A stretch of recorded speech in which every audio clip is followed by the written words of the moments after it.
আগের যুগে কত চুল কাটছি ভাই, এক বসতে 50টা 60টা, ওটার সময় পাই নাই, খাওয়ার সময় পাই নাই, তাও কাটেই না কেউ। ক্লিয়ার? এই যে দেখো। এবা তুমি তো ভালো চুল কেটে দাও, এখন না এখন তো দেওয়া যাচ্ছে আমাক। এবা তাহলে এলো দাড়িও কেটে দাও।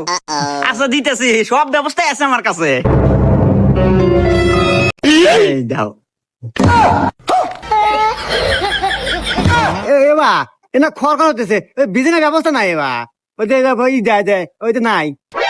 ও ওই যে ফ্যানটা আছে তো আমার কাছে, সব ব্যবস্থাই আছে। रुको जरा। लेकिन ये साला कर क्या रहा है यहाँ पे? ये फंस गया सीएम। लेकिन एक सेकंड, भगवान क्या जुल्म है।